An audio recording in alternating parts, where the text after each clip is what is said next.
Vamos então para mais uma aula do módulo 1, a última disciplina 4. Vamos aqui para a aula número, acho que é a 6 agora. Não, 3? É a 3, né? Aí nós estamos começando a matéria, tá certo. É a 3. Olha, pessoal, essa foto que eu estou aí, ó, tá vendo? Essa foto aí, eu estou lá em Cafarnaum. Olha, veja bem, você consegue ver. Deixa eu aumentar aqui um pouco a foto para vocês. Ok.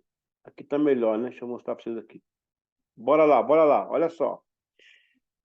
Vocês conseguem ver o meu cursor aqui, passando aqui na tela? Consegue? Não, né? Bom, Sim. sim, consegue? Ok. Olha, esse prédio aqui do lado é a sinagoga onde Jesus pregou, gente, tá? Essa sinagoga aqui, esse local aqui é sinagoga. Jesus morou aqui. Lembra aquele Jairo, né? Que Jesus curou a filha dele? O Jairo morava aqui atrás, ó, nesse lugar aqui, ó, onde está essa palmeira. Aqui morava o Jairo, por quê? Todo chefe de sinagoga morava atrás da sinagoga. Mas, veja bem, vocês conseguem ver aqui embaixo umas pedras mais escuras? Aqui em cima está mais claro, tá vendo? E embaixo está mais escuro, tá vendo aqui? Ok.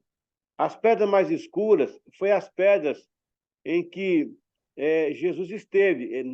Essa sinagoga aqui, ela foi construída em cima da velha, que teve um terremoto aqui antes.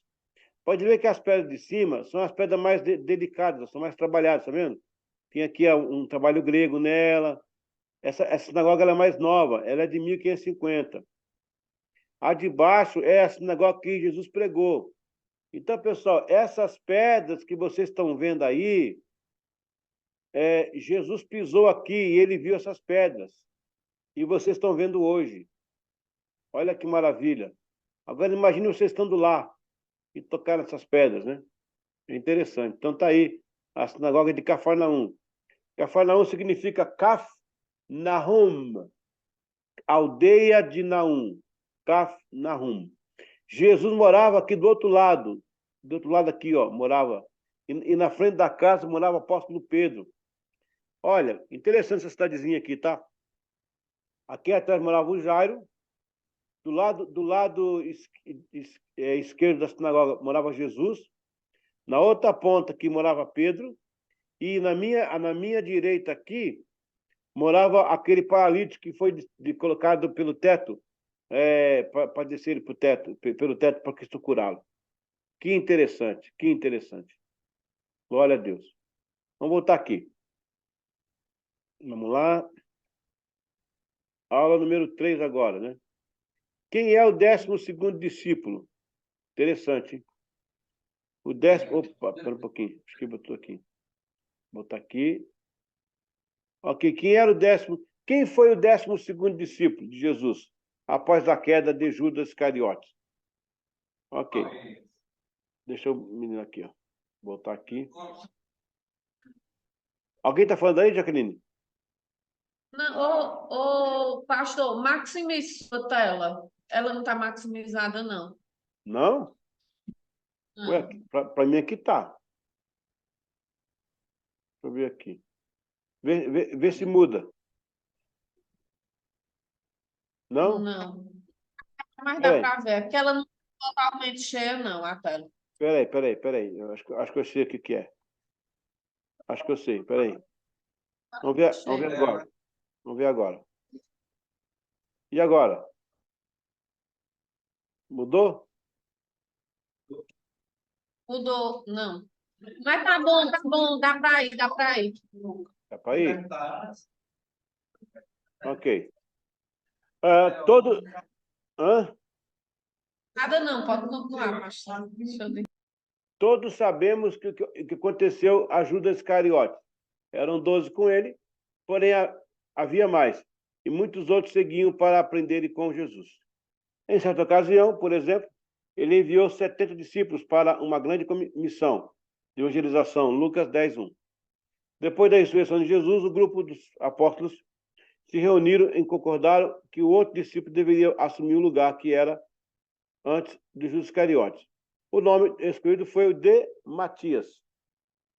E agora a igreja necessitava preencher a vaga. Assim, lançaram sorte sobre os irmãos e caiu sobre Matias. Porém, Matias não tem nada registrado em Atos do que teria feito ou realizado na função de discípulo apóstolo. Mais adiante, aparece Paulo, dizendo-se ser chamado pessoalmente por Cristo, e de fato assumiu a dianteira desta vacância ministerial. Nos deu um legado digno de um chamado para o apostolado. Paulo, ou Saulo, de Tarso, é considerado na Bíblia como apóstolo, pessoa enviada aos gentios estrangeiros. Fica então no ar a pergunta: quem foi o 12º discípulo? Matias ou Paulo? Acontece que o 12º discípulo somos todos nós que entramos nesta vaga aberta pela situação de Judas. A vaga está recebendo os discípulos amados para realizarem as obras daquele que os chamou. Você é o 12º discípulo, inclusive seguindo a ordem do próprio Senhor Jesus. Portanto, vão e façam discípulos de todas as nações, batizando-os em nome do Pai, do Filho e do Espírito Santo. Ensinem esses novos discípulos a obedecerem a todas as ordens que eu lhes dei. Lembrem-se disto, estou sempre com vocês até o fim dos tempos. Então, pessoal, olha que interessante. A Bíblia fala aqui, abriu uma vaga, lançaram sorte em cima e caiu em Matias. Preste atenção que a sorte só foi lançada uma vez. Depois não mais. Sabe por que depois não mais? Porque logo em seguida desceu o Espírito Santo sobre a igreja. E agora precisava jogar mais sorte. Agora mudou a expressão. Aí vem a expressão: estando nós em jejum e oração em Antioquia, o Espírito Santo disse: separai-me, Paulo e Barnabé, para a missão que vos tenho enviado. Outro texto fala assim, ó: e o Senhor mostrou o seu anjo e os impediu de chegar até ali. E apareceu um anjo e disse: passa Macedônia e nos ajuda. Quer ver, antes do Espírito Santo, a igreja jogou sorte. Depois do Espírito Santo, é ele que mandava na igreja. Só que Matias não vai fazer nada. Matias é igual de alguns irmãos que a gente, no começo do ano, coloca para fazer as coisas na igreja aí, assume o departamento e não faz nada, né? Passa o ano inteiro e não fez nada daquilo para qual foi designado. Talvez da Beth Shalom não tenha isso, né? Mas nas outras igrejas, você pega um irmão, coloca para fazer uma tarefa, o cara não faz nada. É o Matias. Falou: oi, irmão Matias, Pai do Senhor, irmão Matias. Quem quiser entender, entenda o mistério, né? Então, se tiver um irmão que o pastor separou para trabalhar e não está fazendo nada, pode chamar de irmão Matias. Pai do Senhor, Matias. É que mata Matias, mata a tia, mata tudo. Mata a tia, mata todo mundo. É tias. Então, assim, ele ficou no lugar de Judas. Só que depois vem Paulo. Falou: não, eu sou apóstolo também. E agora? Quem que é o 12º aí? Então, gente, vamos entender agora. Bem legal isso. A Bíblia é feita também em cima de uma organização numerária. Não é numerologia. Não é numerologia. Mas o número 6 corresponde ao homem. O número 7 corresponde a Deus. O número 3 corresponde à Trindade. O número 12 é o governo perfeito. Então, quando o número é par, ele fecha. Quando o número é ímpar, ele abre. Não é numerologia, mas é uma linguagem que a Bíblia desenvolve. O Senhor falou assim: onde tiver 2 ou 3, abre para mais um, que sou eu, estou no meio de vocês. Lá no tabernáculo, aliás, as tribos de Israel foram 12, certo? Mas quando eles foram para Canaã, que é expandir a nação, morre José, fica 11. Aí entra, no lugar dele entra quem? Manassés e Efraim, ficou 13. Abriu para que mais judeus viessem das tribos. Quando você vê a igreja, são 12. Judas sai, vira 11. Virou 11, abriu. Matias entrou, fechou. Aí entrou Paulo, abriu, 13. E você está até hoje aí porque você entrou, porque Paulo abriu.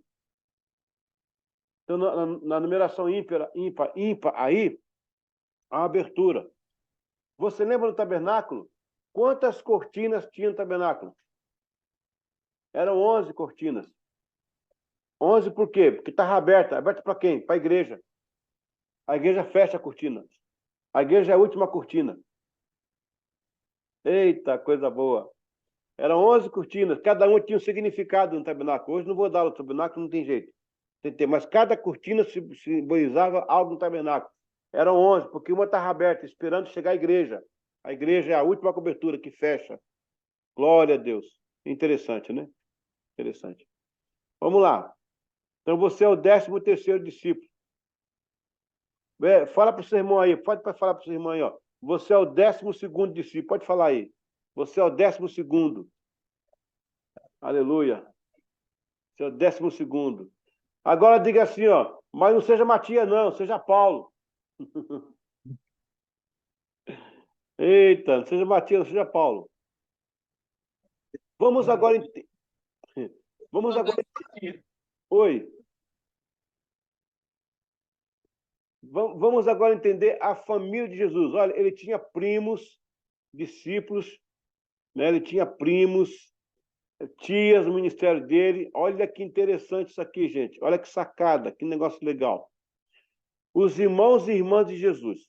Em Mateus 13, 55 a 56, os evangelhos também nos mostram que Jesus teve muitos meios-irmãos e meias-irmãs que nasceram de José e Maria. Há, inclusive, aquele fato de Nazaré, esse A teria um H, está errado aí, ó. Há, inclusive, aquele fato de Nazaré. Não é este o filho do carpinteiro? E não se chama sua mãe Maria, seus irmãos Tiago, José e Simão e Judas? E não estão entre nós todas suas irmãs? Nesta mesma passagem, aparecem o nome de 4 meio-irmãos, ó. Só aí tem Tiago, José, Simão e Judas. 4 irmãos. Faz referência às meias-irmãs, plural, aí não fala quem são, né? Portanto, Jesus tinha pelo menos 6 meios-irmãos, 4 irmãos e 2 irmãs. Parece-nos também que, em paralelo ao seu ministério, os seus meios-irmãos não demonstravam que ele fosse o escolhido, João 7,5. No entanto, depois de ressurreto, Tiago, um terceiro Tiago, tornou-se um crente proeminente e chegou a liderar o primeiro concílio em Jerusalém. Ainda é mencionado em Atos 1,14, com seus irmãos entre os crentes da igreja primitiva. E como já afirmei, ele se tornou um líder importante da igreja em Atos 15, 3, 21. Tiago recebeu a visita de Paulo em Atos 21, 18. Também Paulo menciona em Gálatas 2,9 e diz que Tiago é como um pilar da igreja. Tiago também foi escritor de uma das epístolas do Novo Testamento, que tem o seu nome, Tiago. Há mais, por exemplo, outro irmão acima referido, Judas, Mateus 3,55, escreveu a curta epístola com seu nome, Judas. A presença familiar em seu ministério reforça a autoridade e integridade. Messias Salvador é um forte testemunho de que ele viveu uma vida exemplar e irrepreensível. Sua ressurreição é um poderoso testemunho para a realidade desta ressurreição do túmulo. Os laços familiares de Jesus. A mãe de Jesus possuía uma prima, Isabel. Preste bem atenção, pessoal. E isso faz de João Batista um primo de Jesus em 2º grau. Veja em Lucas, capítulo 1, versículo 36. Onde o mesmo anjo que informa Maria de que ela conceberá um filho, igualmente lhe diz, também Isabel, tua prima, olha, tá vendo? Quem fala é o anjo, hein? Concebeu um filho em sua velhice. Esta Isabel daria luz a um filho com o nome de João, que seria conhecido na história por João Batista. Versículos 55, 57, 60, 80. O ato de João aceitar, sem hesitação, a verdade desta revelação sustenta o testemunho de que Jesus teve de ter vivido uma vida impecável e digna. Jesus tinha mais laços familiares, com os primos e tias, entre os discípulos primeiros. Veja, por exemplo, a menção das 4 mulheres que viram a crucificação de Jesus, de acordo com Mateus 27, Marcos 15, 40 e João 19, 25. Analisemos. Maria Madalena, mencionada por Mateus, Marcos e João. Apenas uma menção, ela não era parenta, pelo menos não há indícios. Outra coisa que é preciso falar, gente, Maria Madalena não é a prostituta, tá? Não é a pecadora. Ela é Maria Madalena. Era mulher de posse, era uma ricona que tinha na época lá, que ela bancava o ministério de Jesus também, com outras irmãs. Maria, mãe de Jesus, mencionada por João, está claramente óbvio. Uma outra Maria, identificada por João como Maria, mulher de Cleófas, e por Mateus e Marcos como Maria, mãe de Tiago e de José. Não confundir com Tiago e João, que eram dois irmãos, e sim aqui é outro Tiago. Neste caso, identificamos como Tiago menor, um dos 12 apóstolos. Ele é reconhecido como Tiago, filho de Alfeu, Mateus 10:3, Marcos 6:18, Lucas 6:15. Cleófas e Alfeu parecem ser variações do mesmo nome aramaico, Shalparrai, o qual pode ser traduzido como grego como Clopas e para o latim como Alfeus. Está aí, é a mesma pessoa. Há nomes importantes de historiadores, um deles aparece ainda bem perto dos discípulos. No segundo século, Egésipo, e ele afirma que Cleófas era irmão de José, marido de Maria e pai adotivo de Jesus. Se assim for, então esse Tiago menor também era primo de Jesus, assim com seu irmão Judas Tadeu. Salomé, mencionada por Marcos, também é dita a mulher dos filhos de Zebedeu, por Mateus, e por irmã sua, Jesus, mãe, por João, sendo Salomé e Maria irmãs, seus filhos, Jesus, filho de Maria, e os discípulos Tiago e João, filho de Salomé e Zebedeu. Eram primos, em primeiro grau. Já temos, então, entre os discípulos, pelo menos 4 primos. Olha aí, gente. 4 primos. Esta aproximação familiar nos dá a luz para entender a proximidade de uma das tias de Jesus, no episódio onde mostra Mateus 20:21, a mãe dos filhos de Zebedeu, portanto, tia, pediu para que os seus filhos, Tiago e João, lhes fossem dados as 2 posições de destaque no reino de Cristo. Essa interpelação pode ser vista como algo audaz, político, etc. e tal. Porém, percebemos que foi feito pela tia dele, a tia de Jesus, em nome dos seus dois primos. E talvez seja por isso que Jesus não levou a cabo esse pedido. Suaviza a situação da sua resposta. Então vamos lá, só para dar uma pausa aqui. Olha quanta gente envolvida no ministério dele, que era a família. O pai, irmão do Alfeu, que era pai de 2. A mãe, irmã de Salomé, o Zebedeu, que era pai de 2. Aí tem os 4 primos. Com Jesus são 5, da mesma família. Tá pegando? As tias crentes, os tios crentes, o primo, segundo grau, né, de Isabel, também outro crente. Olha quanta gente da família está envolvida no ministério de Jesus. Eu acho que, deixa eu perguntar, alguém na classe aí tinha essa ideia, não, desses primos aí de Jesus? Alguém tinha essa ideia? Quem não tinha visto isso ainda? Quem não percebeu isso? Quem não tinha percebido ainda? Levante a mão. Olha aí quanta gente aí. Não é interessante isso aí? É muito interessante, né? Eram 4 primos. Quer dizer que ele tinha testemunho na família, né? Era muito importante a família dele. O cara tinha testemunho na família, tá vendo? Seminário é bom para interpretar essas coisas, é muito legal essas coisas. Aqui agora, vamos lá, os Tiagos. E os Tiagos, e os Judas e os Joãos.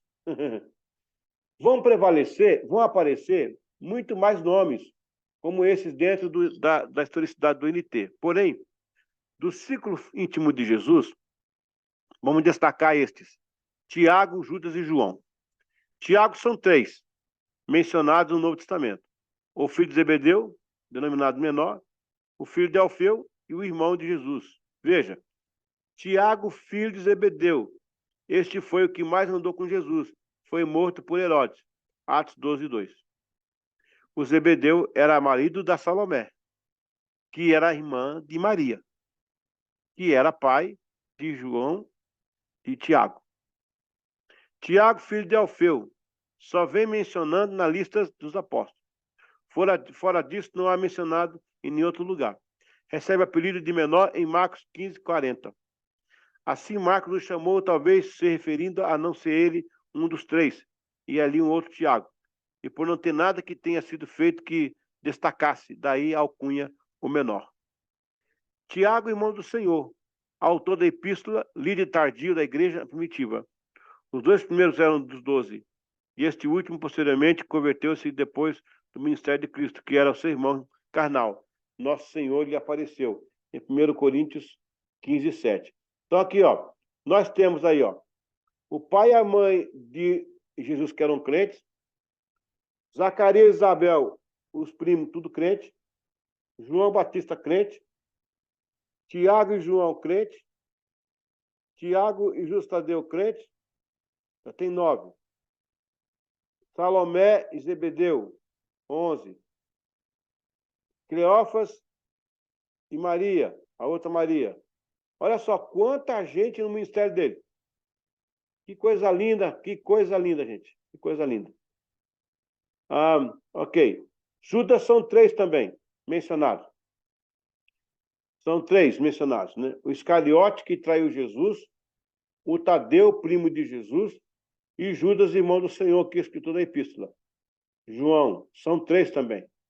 O João Batista, pregador do deserto, João apóstolo, irmão de Tiago, primo de Jesus, escritor do Evangelho de João, do Apocalipse. E João Marcos, mais conhecido como Marcos. Opa, essa tela aqui ela escorrega, um pouquinho só.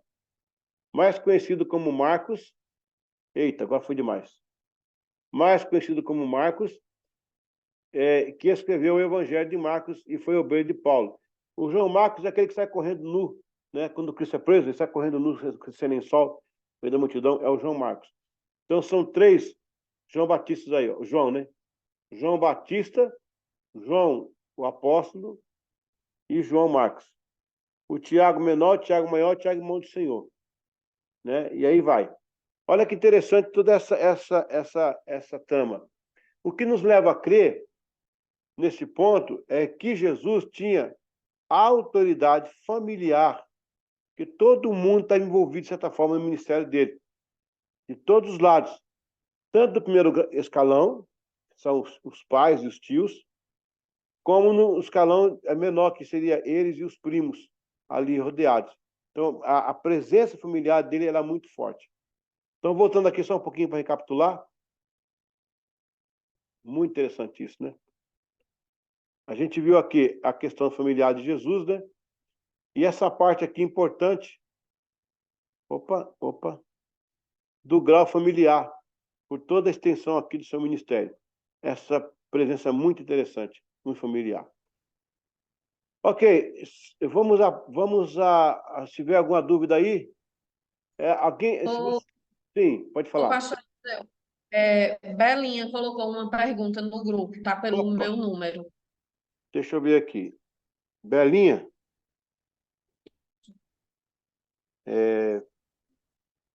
Jaqueline? Não, Belinha. Isso. Belinha está perguntando se você poderia falar um pouco sobre a nomenclatura que alguns hoje ainda utilizam sobre ser apóstolo. Poderia explicar mais um pouco sobre isso?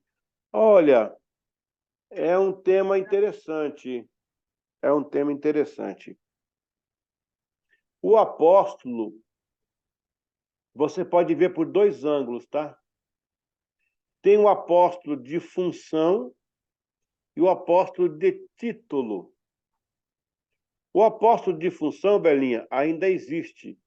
É todo aquele que vai na frente, que fundamenta uma igreja, que começa um trabalho, é um apóstolo de função. O apóstolo de título, lá, o cara é apóstolo, é o supremo da igreja. Olha, essa é uma situação que o pessoal desenvolveu um pensamento que seria usável hoje na igreja. Particularmente, eu não saio por aí falando mal e nem metendo pau em apóstolo, eu não faço isso. Mas eu não me sentiria à vontade. A palavra apóstolos, no grego apóstolos, ela era base para uma construção.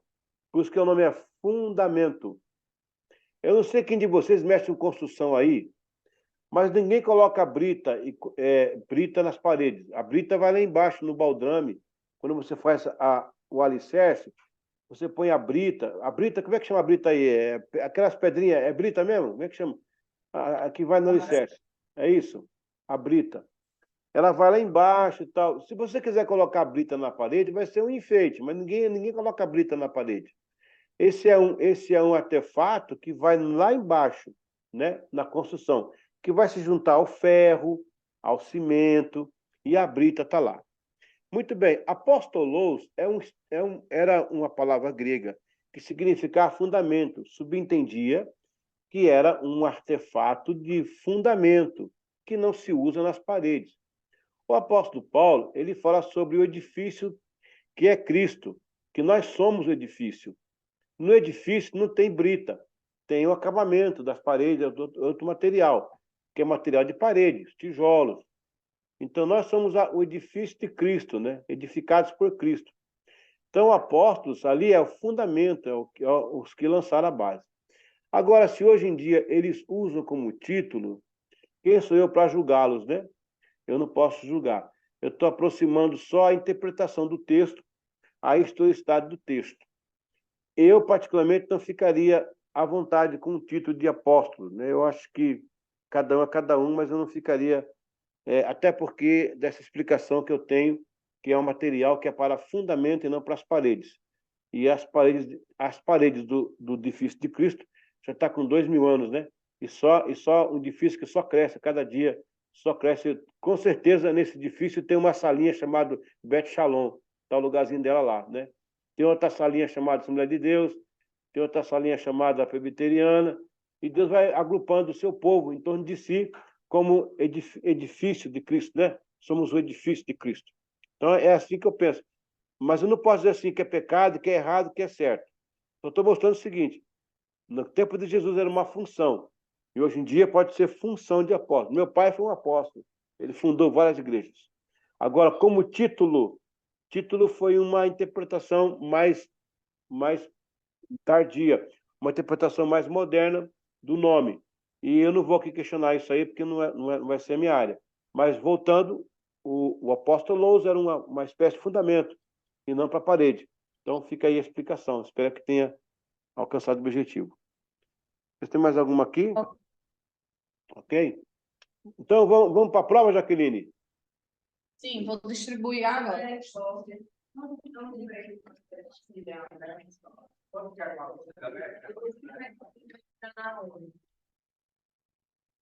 eu tenho uma aqui.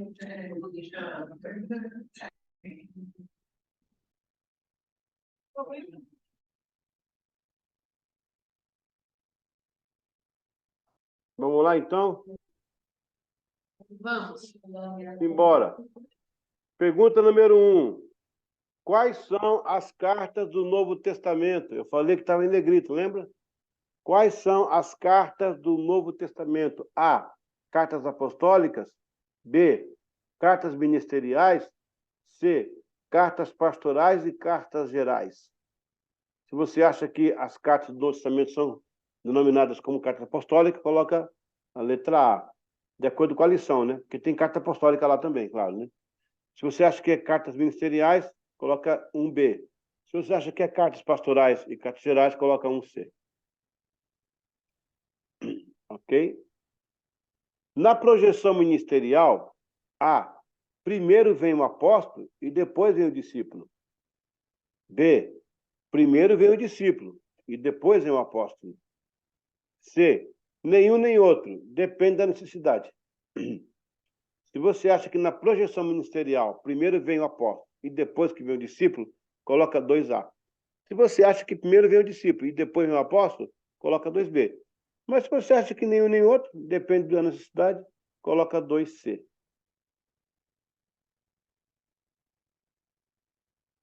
Pergunta número 3. O que distingue o apóstolo e o discípulo? Qual a diferença entre apóstolo e discípulo? A. O apóstolo é fundador e o discípulo é aprendiz. B. O apóstolo é aprendiz e o discípulo que é fundador. 3. Os dois trabalham sem distinção. Então, o que distingue o apóstolo do discípulo? Se você acha que o apóstolo é fundador e o discípulo é aprendiz, coloca 3A. Se você acha que o apóstolo é aprendiz e o discípulo é fundador, coloca 3B. E se você acha que os dois trabalham sem distinção, coloca 3C. Última pergunta. Uma das coisas que valida o ministério de Jesus era o quê? Né? A participação maciça da sua família. B, o conflito constante com os fariseus. Ou C, o embate com os religiosos da lei. Você coloca então o que você acha aí, tá certo? Muito bem? Lembrei.